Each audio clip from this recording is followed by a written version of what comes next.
Paz e graça, meus irmãos, Deus abençoe a todos, que o eterno nosso Deus venha trazer luz aos nossos caminhos e luz aos nossos entendimentos, através da sua santa e inerrante palavra.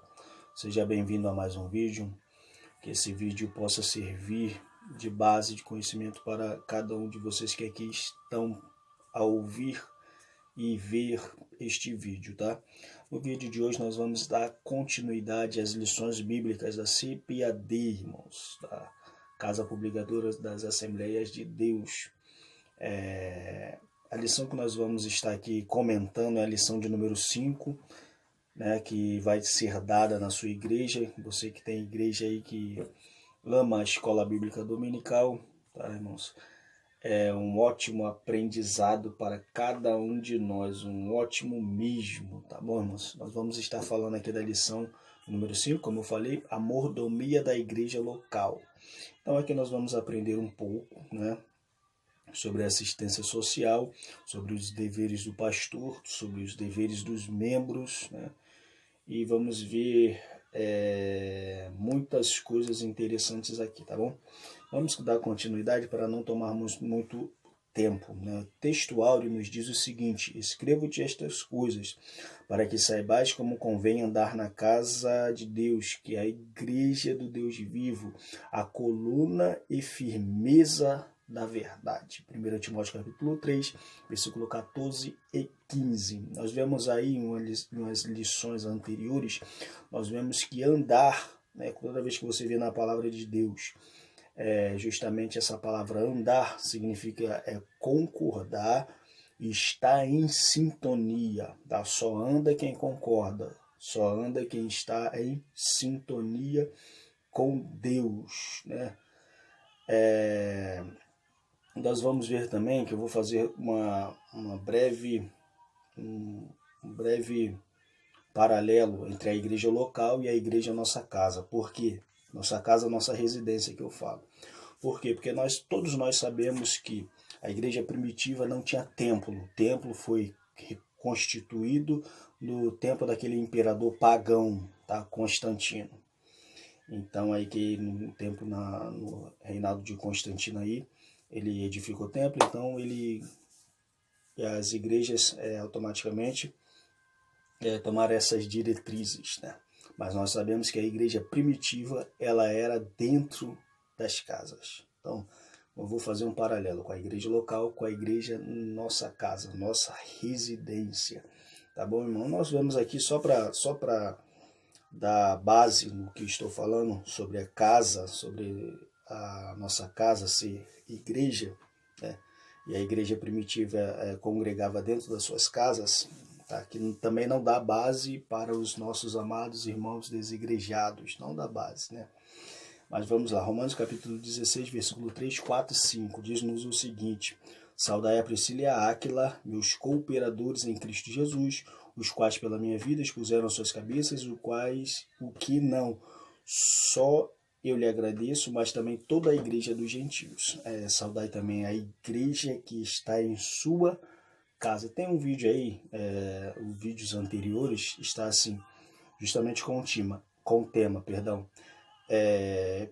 Áquila, o pastor de Priscila. É interessante, é um resumo muito básico, muito simples, mas eu acho que vai ajudar alguns irmãos aí. Então nós vemos que a igreja era dentro de cada casa, né? E nós vemos aí uma promessa interessante em Mateus capítulo 18, versículo 20, fazendo aqui uma ressalta aqui, a presença de Deus, ela não está, irmãos, tá?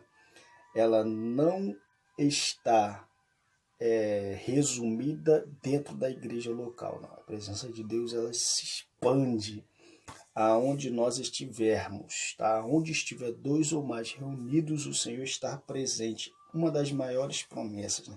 Mateus capítulo 18, versículo 20, fala justamente sobre isso. Porque onde estiver dois ou três reunidos em meu nome, aí estou eu no meio deles. Então, nós vemos aí que uma das promessas lindas de Cristo, que é onde estivesse 2 ou mais reunidos no nome do Senhor, Ele estaria presente. E se Ele está presente, Ele há de nos ajudar, nos fortalecer em todas as áreas da nossa vida, amém? Vamos lá, então vou fazer um paralelo. Igreja local, igreja nossa residência. Quando eu falar igreja local, também vou falar igreja nossa residência. Perdão. Leitura diária, nós vemos aí algo interessante, né? Na segunda-feira está assim, Jesus edifica a sua igreja, quando ele fala para Pedro, quando Pedro tem aquela revelação.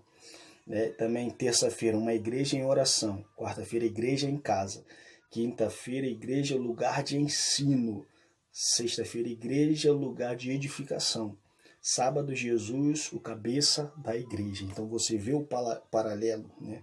Quando fala Jesus edifica a igreja, tanto a igreja local, que está enquadrada nas escrituras, tá? Quanto a nossa residência também está edificada por Cristo. Daí você vê igreja em oração, igreja local em oração, mas também igreja, nossa residência em oração. Quarta-feira ele fala justamente a referência da igreja em casa.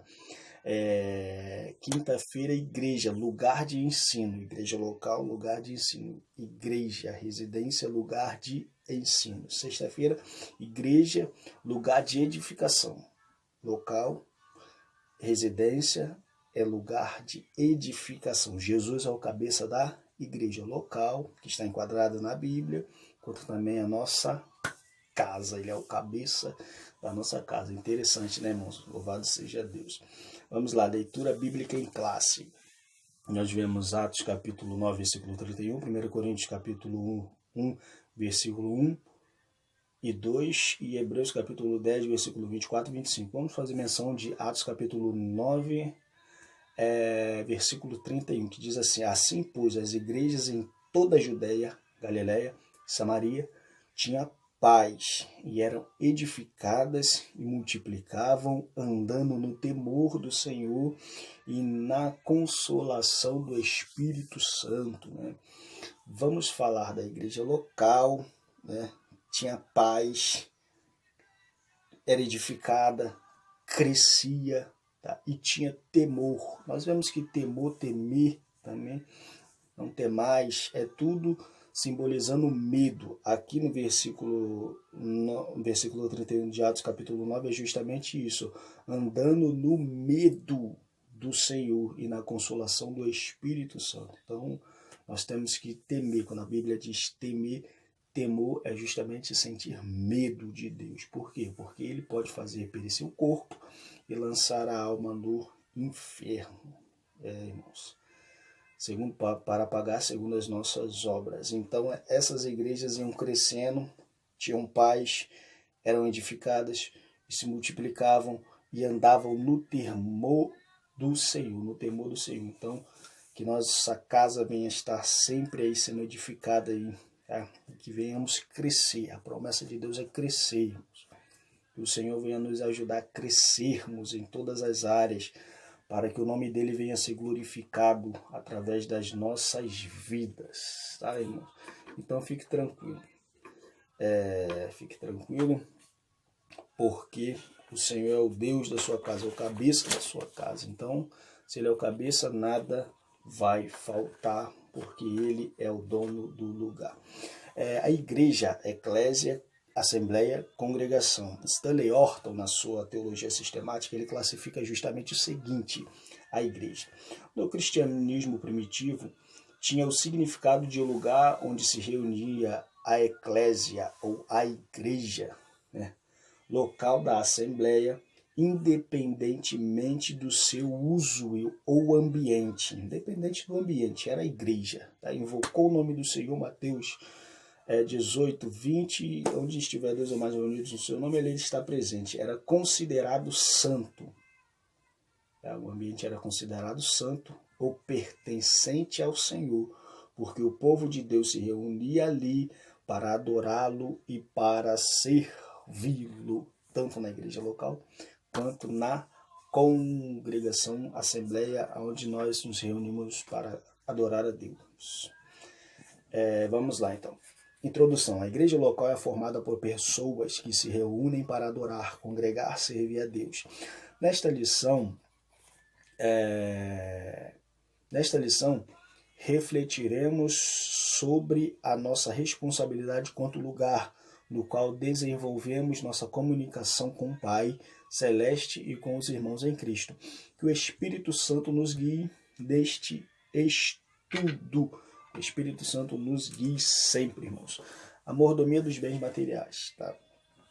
Os bens materiais. Vamos dar uma leitura aqui bem rápida. Ao longo dos séculos, Deus confiou a proclamação de sua palavra aos seus seguidores.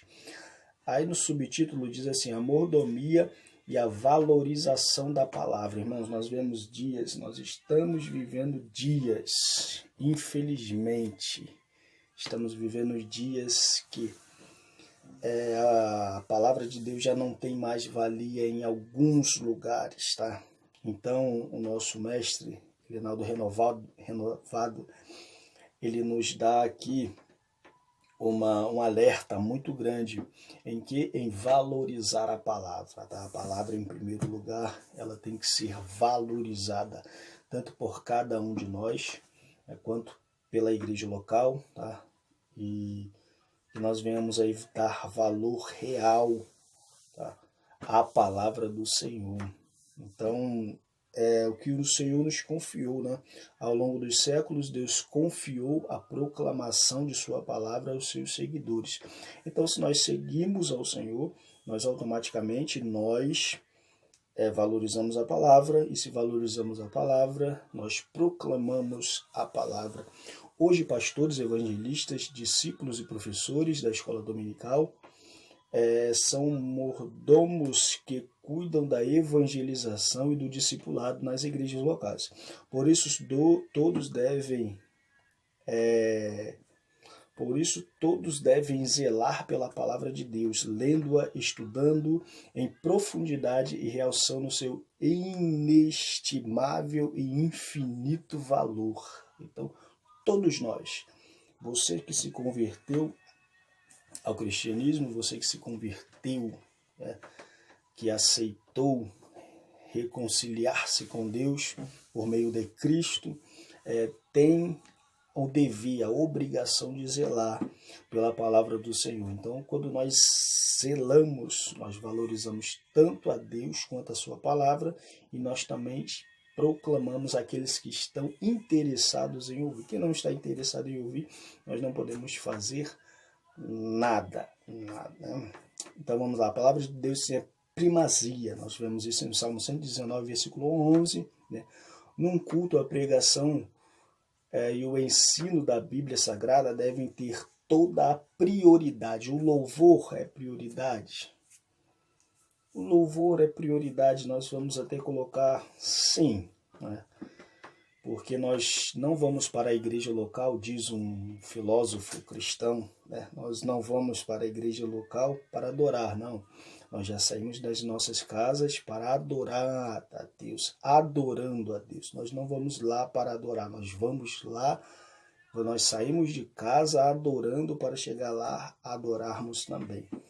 Então tem que ser prioridade, tá? Nós vemos aí que meia hora é muito pouco para a pregação da palavra, né, irmãos? Então a gente costuma dizer aí que 40 minutos já é um tempo bom para deixar o pregador livre para poder expor a palavra de Deus aí na sua congregação, tá? Então cobre o seu pastor. Se seu pastor dá 20 minutos, 15 minutos, meia hora, fala, tá muito pouco, pastor. Tá muito pouco, a prioridade da palavra. Então a prioridade da palavra tem que ser maior, tá? Maior o tempo da palavra. Então nós vamos aí, subtópico diz assim, a mordomia da evangelização e do discipulado. A igreja, sim, tem a priorização, tem que priorizar tanto a valorização da palavra, como nós dizemos, quanto também a evangelização. Por quê? Porque é mandamento. É mandamento. Né? Uma das melhores formas de exercer a mordomia da palavra de Deus é evangelizar todo tipo de pessoas.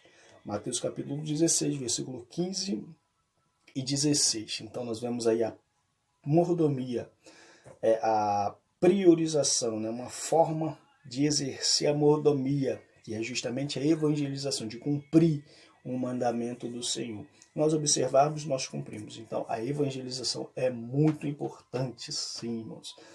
Nós vemos aí, eu costumo dizer o seguinte, irmãos, que se os discípulos da igreja primitiva estivessem em nosso tempo atual, eu acho que eles revirariam, já reviraram, né? Botaram o mundo de cabeça para baixo, né? Com certeza eles fariam isso muito melhor. Então nós temos aqui, irmãos, uma oportunidade dada por Deus pelas mídias sociais também, irmãos, de estar aí evangelizando todas as partes. Irmãos. Nós podemos estar aqui, quanto também podemos estar lá do outro lado, lá no Japão, né? Nosso vídeo, claro, como tradutor, né, irmãos? Então a nossa facilidade cresceu muito. Então evangelização é importantíssimo. Aí fala também do discipulado, do ensino. Não adianta evangelizar, trazer para dentro, se não ensinar. Ensinar o quê? A palavra de Deus na sua real sintonia com Deus, tá, irmãos? Porque nós vemos aí muita gente pegando a Bíblia, distorcendo para falar aquilo que elas querem. Então, evangelização é um cumprimento da palavra, o ensino também, a cada uma pessoa também é um cumprimento da palavra de Deus. No subtópico de número 3 diz o seguinte: a mordomia dos dons espirituais. Algo interessante. Elinaldo Renovado é um dos meus. E muitos dos nossos amados pentecostais. Sou pentecostal, irmão. Sim, acredito nos dons. Sim. Mas sou um pentecostal clássico, bíblico. Tá, irmãos? Nada de meninice. Vamos lá. Os dons espirituais são concedidos por Deus para dar poder e unção à igreja. Ponto. Tá? Aí ele diz o seguinte também. Na Bíblia, há orientações para o uso correto dos dons espirituais. Nós vemos em 1 Coríntios capítulo 14, no versículo 10. Por esse motivo, certas práticas estranhas ao movimento pentecostal não devem ser estimulados nem tolerados no culto público, tais como marchar, pular, rodopiar ao som de batida, correr de um lado para o outro, sapatear, fazer aviãozinho e etc. Segundo a Bíblia, isso é meninice. Uma imaturidade muitas vezes revela apenas a carnalidade e a infantilidade. Tá? 1 Coríntios capítulo 3, versículo 1, fala dos carnais, né, irmãos? Então nada disso é válido, irmão. Pular, correr, sapatear, nada disso é válido. Irmão. Você não vê a igreja fazer isso, a igreja primitiva fazer isso. Irmão. Você não vê, irmão. E chega até a ser uma ofensa, né? Porque a Bíblia, Paulo ali nos diz que o nosso culto deve ser racional, né? Racional, a palavra tem que se expandir aos nossos olhos. Então, nada de meninice no culto. Esses negócios aí que acontecem aí, infelizmente, as pessoas classificam todos os pentecostais. Não. Todos os pentecostais não fazem isso não, tá, irmãos? É uma minoria aí que veio aí, não sei de onde. Vamos falar assim, tá? Vamos lá, vamos pular aqui, subtópico de número 2, a mordomia da ação social na igreja. Como eu falei, o dever, né, de estar aí fazendo assistência social na sua igreja. Lógico, como eu falei, se sua igreja é maior, então a assistência social será maior, será mais produtiva, vamos dizer assim. Se a sua igreja é menor, também, logicamente, que será assistência social menor, por causa do custo, né? Então nós vemos o seguinte, no Antigo Testamento encontramos fundamento para a obra da assistência social, lógico, né? Nós vemos nos Salmos, nós vemos em Provérbios, nós vemos nos profetas Isaías, Jeremias, Ezequiel e também no profeta menor Zacarias, tá bom, irmãos? Então, assistência social é importante conforme as suas forças. Não podemos fazer nada além do que podemos fazer. Então, se a nossa igreja é pequena, logicamente que nós devemos orar ao Senhor para que nos dê assistência. No tempo dele, ele nos dará recursos para fazer tal obra importantíssima, tá bom? Lógico que se sua igreja for grande, logicamente será muito maior a proporção da assistência social por causa da condição financeira, tá bom? Dos membros, né? Vamos lá, subtópico de número 2, assistência social no Novo Testamento. Nós vemos isso estimulando a assistência social na primeira aliança, que eu gosto de falar assim, e na segunda aliança, né? Nós vemos no Evangelho, nós vemos em Atos, nós vemos nas epístolas de Paulo, na epístola de Tiago, tá bom, irmãos? Então é algo interessantíssimo e muito bom e um dever da igreja estar aí fazendo assistência social, ajudando aqueles que realmente precisam, né? O fundamento da igreja local para a prática social está nos salmistas, nos profetas, em Cristo e apóstolos, ou seja, em toda a Bíblia. A igreja de Cristo deve socorrer os menos favorecidos, porque o amor de Deus está em nós, portanto devemos amar o nosso semelhante. Tá bom, irmãos? Então, assistência social, como eu já falei, é importantíssima. Fazemos conforme as nossas forças, não esqueça disso, tá? Tópico de número 3, a mordomia dos crentes na igreja local. Subtópico de número 1, em primeiro lugar, é preciso congregar, tá? Os irmãos aí tá crescendo aí muito grande, um número aí de pessoas aí desigrejadas, né? Os seguidores aí do Caio Fábio, né, irmãos? Nós vamos até dar algum crédito mínimo. Por quê, irmão? Porque nós vemos aí muitas coisas aí que não nos agrada aos nossos olhos, né? Mas vamos lá. É notório o crescimento dos desigrejados. Não temos espaço aqui para entrar em detalhes sobre o fenômeno. Entretanto, um dos maiores perigos dentro do movimento é esta falsa ideia de que, já que a igreja sou eu, não preciso frequentar os cultos regulares, nem ser membro de uma igreja local. Então, esse conceito de a igreja sou eu, logicamente, a igreja somos nós, mas aí traz um perigo muito grande, justamente esse perigo de não congregarmos. Nós temos que congregarmos, nós temos que nos unir, nós temos que unir com os nossos irmãos para adorar a Deus, tá? Nós vemos aí a importância, muito importante estarmos ali na igreja local, fazendo as nossas atividades, evangelização, ensino, adorar a Deus e justamente ali estarmos juntos em comunhão com os nossos irmãos. Que sua igreja local seja grande, que seja pequena ou seja um ponto de pregação. Alegre-se em orar com os irmãos, participar da ceia, ouvir a palavra de Deus, compartilhar os dons espirituais, assistir aos mais necessitados, tenha alegria de congregar. Ame a Cristo, o cabeça, mas ame também a igreja, o seu corpo. Interessante que o nosso mestre ele diz justamente aqui, irmão, na ceia, ouvir a palavra de Deus, quer que sua igreja local seja grande, que seja pequena, que seja um ponto de pregação, alegre-se em orar com os irmãos. Seja grande, pequeno, ou seja um ponto de pregação. Não importa, o importante é você se alegrar em estar com os seus irmãos, para juntamente com os seus irmãos adorar e glorificar o nome do Senhor, tá bom? Líderes cristãos como mordomia. Os pastores da igreja local, como mordomia cristã, têm grande responsabilidade diante de Deus pelas almas que lhes são confiadas. Então nós vemos aqui agora a importância do pastor e da confiança que Deus deu a cada homem, justamente a confiança de pastorear sua igreja, tá bom, irmãos? Então aí é uma responsabilidade muito grande que os nossos líderes têm que ter em amar as almas, né?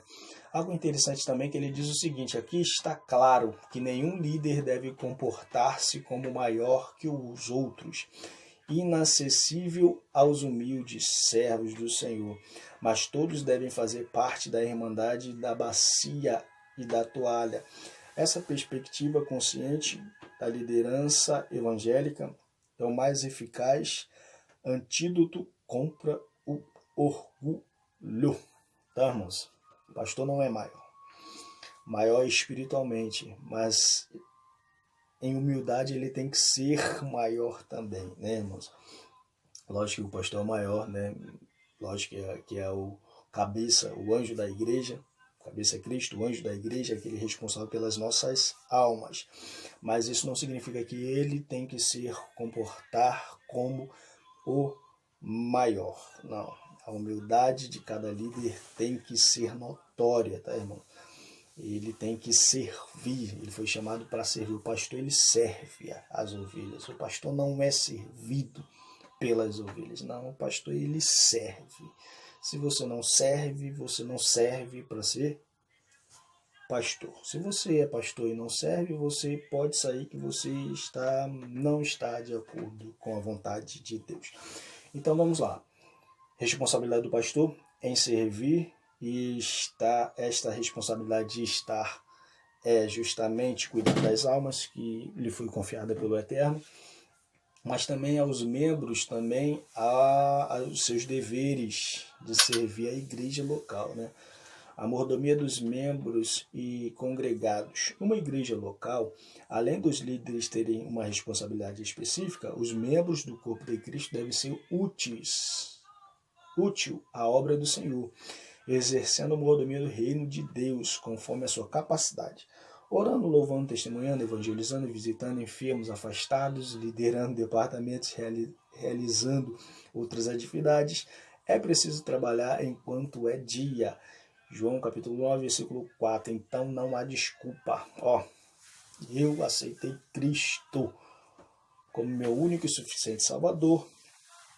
Ele me aceitou, me reconciliou com o Eterno. Agora temos responsabilidades, que têm que ser exercidas. Você é membro, se você é membro e diz, eu sou um membro, agora vou ficar aqui só louvando, não. Vai e faça conforme o Senhor lhe mandou fazer. Evangelize, pregue, estude, seja útil no reino, vá lavar uma cadeira na igreja, varre a igreja, é bom varrer a igreja, tá, irmãos? Então, seja útil, membro. Se somos membros, temos que ser útil, Um corpo com um membro inútil é inútil, só fica à vista, não serve mais para nada, só à vista.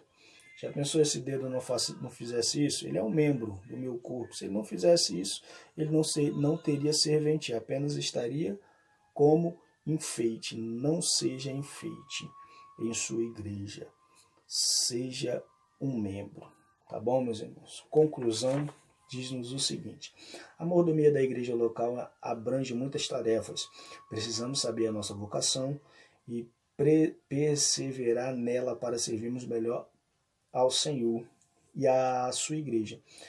É um grande privilégio servir a Deus com os dons que Ele nos deu. Portanto, seja um mordomo fiel na igreja em que você congrega. Ame a Deus, ame ao próximo, ame a igreja, congregue com alegria, valorize a igreja local. Tá bom? Que Deus abençoe você, que essa aula venha lhe ajudar um pouco, abrir um pouco a sua mente a respeito da lição de número 5. Uma boa lição. Nós vemos aí justamente a igreja, como eu fiz a referência da igreja local e a igreja nossa casa, nossa congregação.